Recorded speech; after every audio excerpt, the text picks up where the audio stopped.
All right.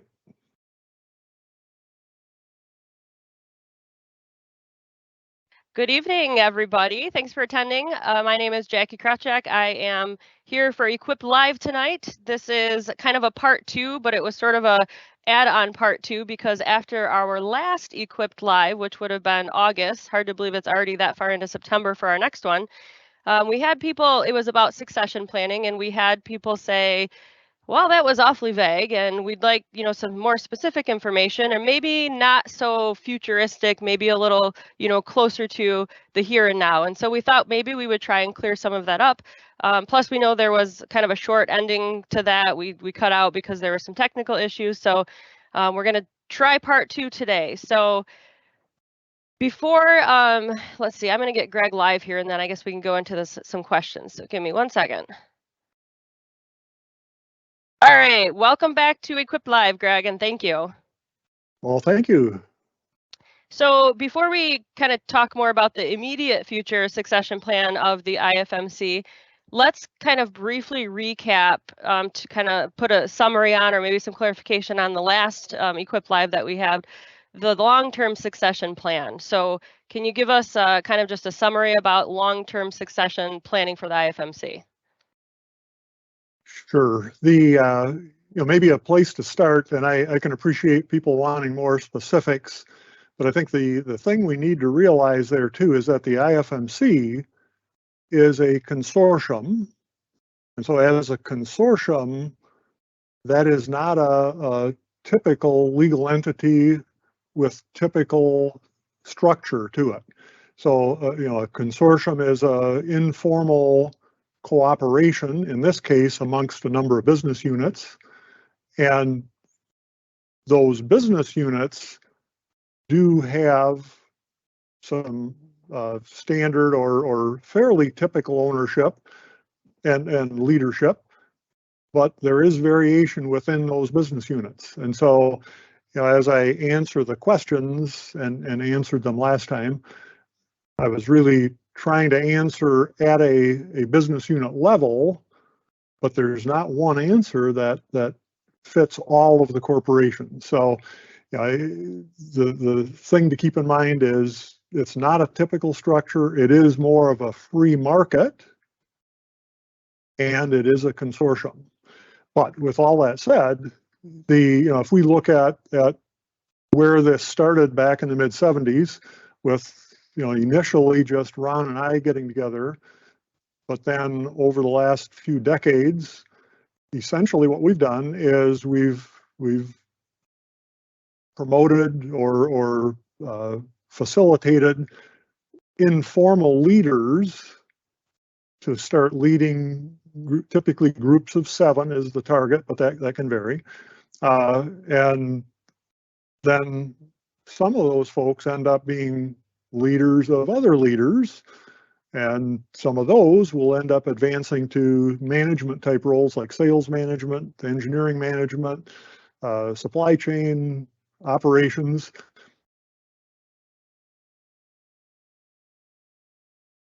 And some of those, now as an example, we've got about 30. I think I just froze up there. Yeah, just a little bit. You're good right now.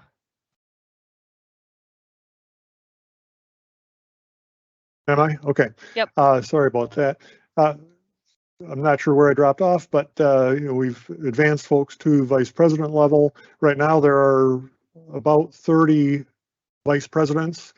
Some of those vice presidents report to senior vice presidents, and so that's really the succession plan for the organization. If we look at the top of the organization, the president and the officers could change in the future, but for right now, I'm hoping to be around for maybe a couple more decades if I can. But that the succession will likely be a continuation of what's been happening in the past. Okay. So just to clarify, though, the VP the VP roles, VP of Ops, you said there's about 30 of them. They don't have ownership in the businesses though. So there's still that level of ownership of the businesses. Correct. The ownership does vary between the business units. And I think another thing to maybe make sure that we're aligned on is the owners are only one of the stakeholders. And so, if you look at stakeholders that are typically considered in a business, typically, of course, you've got customers, you've got the employees, you've got the vendors, you've got the community, and all of those, and you've got the owners. All of those stakeholders play a really important role.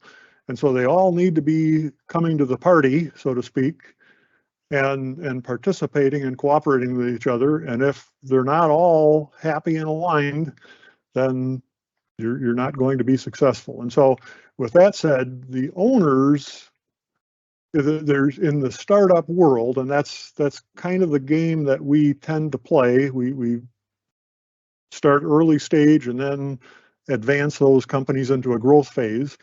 At the early stages, typically what an early stage company is looking for is what's called smart money. So you're looking for owners that are also able to bring connections, bring wisdom, bring advice, maybe technical expertise, etc., to the party and help out. If you look at just Michigan as an example, there are thousands of startups with lots of owners that know how to play that game, and that's kind of the game that we've been playing. So, do we have a specific plan? No, I mean there's no specific plan set in stone, but there are lots of options, and it really depends. I mean, if I got hit by a truck tomorrow, yeah, there'd be some scrambling that would have to go on, but I'm not planning on that. But we do have the mechanisms in place so that choices can be made where the Winter family would be able to continue to control the ownership. And of course, you can always paint scenarios that are terrible enough where the Winter family couldn't maintain control. But I'm confident that we've got the right folks in the pipeline and advancing that succession won't be an issue. Okay, well, I think nobody hopes that you get hit by a truck, and I think Transall especially hopes that you do not get hit by a Transall truck. So that's not going to happen. So that I think that is more clarifying for people. So thank you for that. And to go back to the question, I said, kind of summarize the last Equip Live that we had. What my takeaway was, and I've talked to some folks from the IFMC about it, is they did understand that long term there's so much opportunity for people to go into leadership roles that the succession is not necessarily determined who's going where, but there's a lot of opportunity out there for people to increase their competencies in leadership and become that next leader. So that was sort of, I think, a common takeaway from that last one. So would you agree with that that's accurate? Oh, I hope so, yes. And that has been a major focus. If you look at how we've grown and where we're at now, it's now at a volume where we're able to formalize some of those processes for developing leaders, developing competencies. And so, of course, Jackie, you're well aware of the competency-based handbooks and how that competency process works, where we're looking at what are the competency needs of a business unit, what are the current competencies of the team, what competencies do the team members desire to develop for themselves, and how do we match the needs with what's currently available and where people want to develop their own. And so we've got some pretty cool mechanisms there for managing that and enhancing that. Of course, you're also aware of the Center for Competency Development and what we're striving to do there. So we've got some, I think, some really neat things in place that hopefully are providing opportunities for folks to chase their dreams and do provide a lot of value for the IFMC and their team members. Absolutely. I agree. And I can see it because sometimes I think when you get to see the big picture, which you obviously get to see, and I get to see, I think, more than some others in the organizations, you can really see those avenues. And so it's a matter of us helping others to see them as well. And we've got some strategies in place for that. I think one of the other things, I know one of the other things that people were really curious about after the last session is what has been your role throughout, I guess, history with the IFMC and where did kind of summarize where you started, what your role was, what you're doing today, and where you see yourself and what your role is with the IFMC in the next couple of years. Mm-hmm. Well, that certainly has changed a lot over the years. You know, in the very early days, I was basically a farm kid that knew how to solve problems. But if you asked me to explain how to solve the problem, I probably couldn't have done it. But I just kind of intuitively knew how to do it. And I think that's where a lot of people start. But over the years, just having to explain things and so forth helped me develop the language for that, so to speak.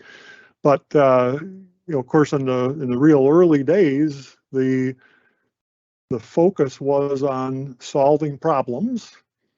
And of course, when you solve customer problems, customers are willing to pay for that. They're willing to pay for the solutions. And so, without, I didn't really even understand that I was in business, so to speak. I mean, I was just solving problems for money. But that, it turns out that's really important. I mean, that's kind of at the heart of a business. And then over time, and I think this is fair to say for Deb and Ron as well, and many of the folks in the organization, I think a lot of us just learned because we encountered some sort of problem, some sort of challenge. We found what the answer was. We and of course now it's pretty easy with Google and with the internet. But we went to the library, did whatever we had to do to learn how to do something, how to solve a problem. We solved problems. We kept doing that. Along the way, of course, I always was very interested in what are the best practices. What are other people doing that works really well? And then I would try to incorporate that into the business units that we've been working with. And so as I see it, that's really what I've encouraged a lot of the existing top leaders in the organization to do as well. And I'm pretty sure if you ask them, they'd all have a similar story. And so going forward, now I kind of know how to explain this a little bit. I look at work at 4 different levels. You've got vision level work, strategy level work, project level, task level. And so typically the more senior the leader, the more time you're going to spend on vision level work. And I describe the vision as you're kind of looking, you're creating a mental picture that's kind of like the picture on a puzzle box, but the puzzle isn't all put together. The pieces might be scattered around, the pieces are there. Somebody needs to put the pieces together. And there's typically a strategy then for how do you put those pieces together. And so I tend to focus now much more time on the vision level and what I'll call low resolution strategy. And then I'm working with usually the most senior folks in the organization on the strategies and turning a low resolution strategy into a higher resolution strategy. So that's pretty much how I spend my time. Okay, and that's really helpful. As usual, we're going to go over by just a few minutes. So those are who are attending. We have good numbers today too. Thanks for that, everybody. But just hang with us for a little bit. So would you say, and I know Deb's not here to speak for herself, but would you say that Deb's sort of in that same position as she's kind of at that vision level more than she was before? Deb has been in the corporate secretary, corporate treasurer role, and so that tends to be more of a high-level individual contributor role. And so, I mean, throughout the organization, there are very, very key individual contributors. And just because somebody doesn't lead 50 people doesn't mean they're not doing really valuable things. And so, Deb has really been focused more on the corporate secretary, corporate treasurer role. And that's, that really is the bridge to the IRS, to the banks, and to other very key stakeholders that are needed by the business. And so she's been pretty systematically delegating more and more of that. And I'm whenever anybody leaves, excuse me, whenever anyone leaves, there's always concern about, my goodness, how are we going to do what that person did? But I mean, I'm here to tell you, even for myself, we are not indispensable. I mean, we're just people doing work. Do some of us have some really unique capabilities? Yes, but there are thousands of other businesses that are doing the same thing. So it'll get done. And normally, what I've experienced when somebody leaves, it creates a vacuum for a short period. But it's amazing how other people backfill that vacuum, and in many cases, we end up better off as a result of it. Yeah, I would agree. You see people come in or step up into a role, grow into a role, and they have new, fresh ideas, and it seems to go really well. So being that we are at the end, a little over the end of our time, I'm just going to skip to this last question I had for you. What else, is there anything else that you would like to say about succession planning? Something that if everybody within the IFMC could hear one message, what would it be? Any final thoughts about the topic? Well, I think I touched on that a little bit already with none of us are indispensable. Many of the things that even the senior leaders are doing are relatively common. Do we have some unique trade secrets and intellectual property? Yes. And so people will need to learn that. But we've got mechanisms in place, and we've got that pipeline going from problem